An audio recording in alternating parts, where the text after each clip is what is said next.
Joining me today on the Day for Freedom, I have Eugene Au. He is the Director of Development and Mobilization for International Justice Mission, or IJM as we know it, out in British Columbia, Canada. Thank you, Eugene, for taking the time. Yeah, thanks, Sylvia. It's great to be with you.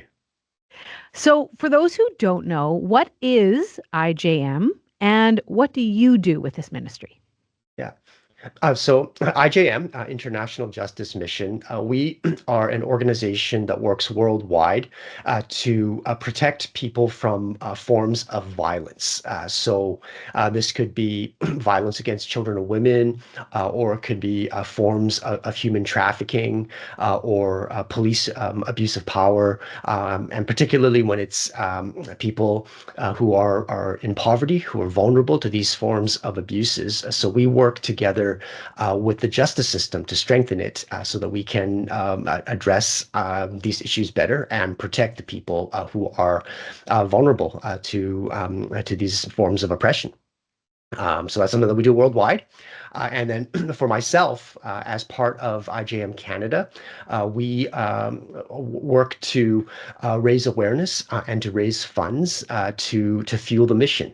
So in my role as the Director of Development and Mobilization, I work with our supporters and our donors to raise funds to support the work, and also connect with people to mobilize to have more people aware of our mission, of the work that we're doing to just generate more understanding and more support to rally more people in this fight. Yeah, so that's what I get to do, serving our partners here in BC.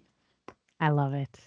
When it comes to the work that IJM does, like you already mentioned, there is a component of human trafficking.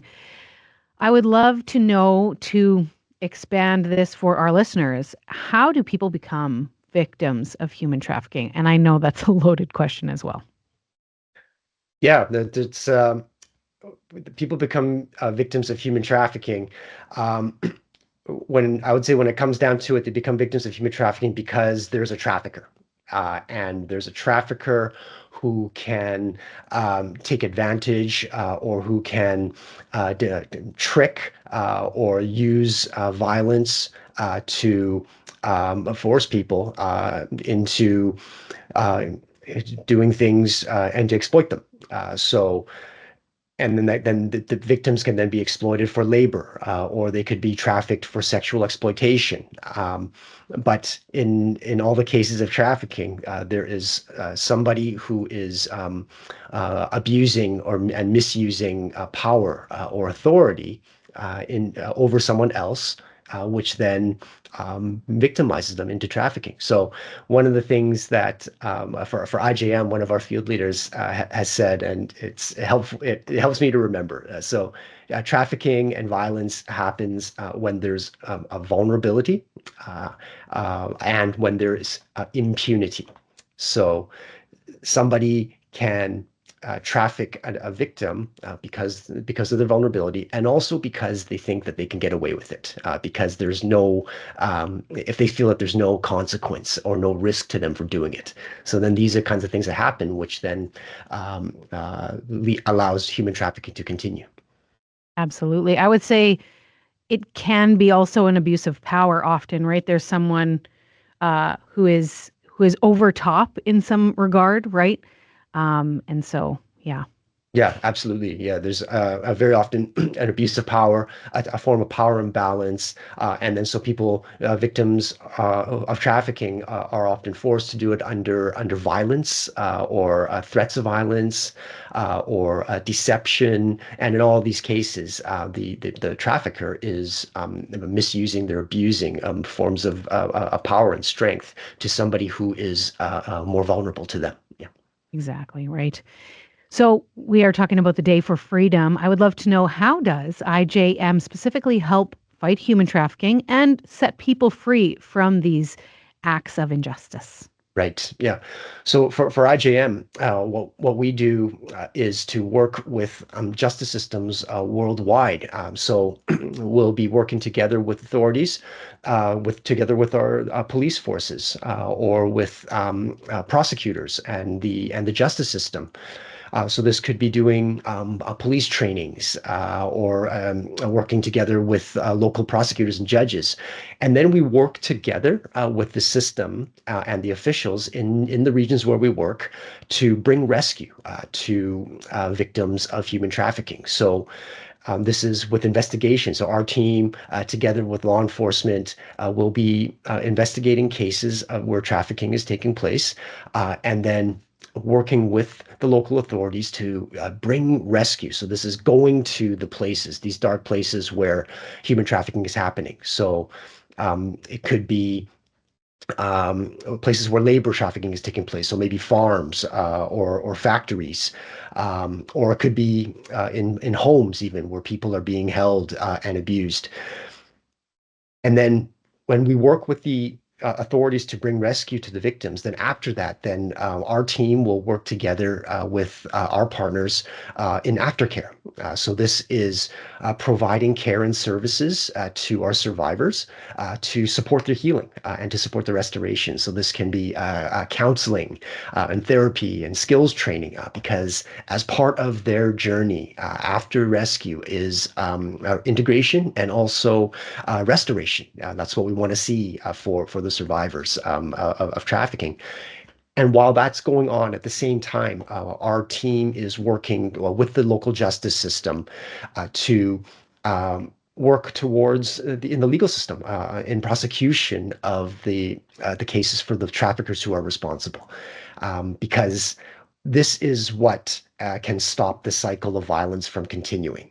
When people are held responsible in the justice system for these crimes, that's what brings the crime down. And then people in the communities will see that the justice system is doing what it's intended to. And then more people will be protected. And then so both of those things are happening together. Great care for the survivors, strengthen justice systems so that criminals are held responsible. So that's what it is that we do to advance the mission to protect people from human trafficking. I so appreciate all of the work that you guys do. And yeah, for people to know that there are consequences for harming other people, right? It's important. Now, somebody listening might think, okay, this is all very important work, but I'm just, a Christian working in somewhere else. And how do I get involved in the Day for Freedom or in helping fight human trafficking? What might you say to the average person? Yeah, I would say that people there's because human trafficking it can affect all of us everywhere, and just having your mind turned to that, I would say thank you for asking that question and wanting to be involved. And I think that one of the things is just as things like Day of Freedom are doing is to just continue to become more aware of what's happening. So find out more about the work of IJM. See us on the web on our website ijm.ca and our social media channels and other organizations that are doing anti-human trafficking work. Because as more people become aware, then that's when the movement can continue to grow. Um, Certainly, if there's ways to support our mission through giving, we are very appreciative, knowing that our supporters is what fuels the mission. So you can find us online for that as well. So you can go to ijm.ca/free, and that's a way that you can support the work of IJM. And we covet people's prayer. And we request it, we rely on it. We know that the mission of justice is what God has called us to do. Please do pray for us. So on our website as well, you can sign up to become a prayer partner, where you can receive our weekly updates on what the work is happening worldwide and how it is that you can be praying for our team, praying for our survivors, and the work that's going on, the things that you can then bring back to your church, and invite more people to join in with our mission in that way. I love that. Thank you for sharing. We're talking about bringing awareness, bringing education. Again, we could talk a very long time about this, but maybe some really quick myths people might have about human trafficking. Oh yeah, that's a good question. I think one myth about human trafficking is that human trafficking victims are like often kidnapped or they're stolen from their families or from their homes in like a chaos moment. So some of that I think is just what people's might envision as how people then find their way into trafficking as or victimized by trafficking. Whereas I would say that the reality is that human trafficking is victims are often trafficked by people who are close to them. So it could be relatives, family members, family friends, people who are near and that they have a relationship, and there's also a sense of trust there. So we know that in our work for example, at IJM, for instance, the work that we do in the Philippines to fight against online sexual exploitation of children, where the trafficking is done, um, and the abuse is taking place often by people who are known to the children. But this trafficking is directed by people who are watching the abuse and directing the abuse online. But it's very often that it's family members who are unfortunately involved and perpetrating and making the abuse then online for people to observe and to stream. Um, we see that as well in trafficking cases, of course, in Ghana, when children are trafficked into the fishing industry. Often it's a family member or a relative who will offer to say, I can provide the child with more education opportunities if they come with me to a place outside, like farther away from their home. And then when they've been brought away from their immediate family, then the children are then trafficked onto fishing boats to labor, away from their family, without protection. So I would say Mm, that's one thing. So it's like done by people who are known to the victim.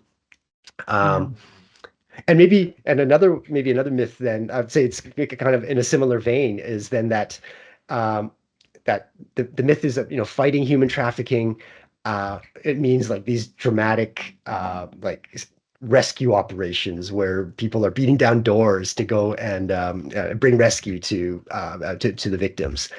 Um, Whereas I think in the reality in our work at IJM, we know that to do anti-human trafficking work, it's very much a collaborative effort. So it's organizations like us uh, working together with local law enforcement, with other partner organizations, to do things that strengthen the justice system, to do things that provide great care for survivors. And we are working in this way that's collaborative because we know that this is then what can bring long-lasting change. When the system works better, the justice system is stronger. That's when it'll protect vulnerable people, and that's what we've seen in our work at IJM is that this is what has allowed forms like the prevalence of human trafficking in regions where we've worked has been brought down through this collaborative work that I would say is like it's like a long running work that we continue Mm, to do, and then that's what brings long lasting protection to people for exploitation. absolutely. I get this immediate picture of like when you work in collaboration, especially with the justice system, whether that's police or judges or whatever it might be, it's foundational work, right? If you are solid rock at the bottom, then anything that comes after is going to be steady rather than like trying to piece things, yeah, haphazard. So I appreciate that Absolutely, word. absolutely, yeah.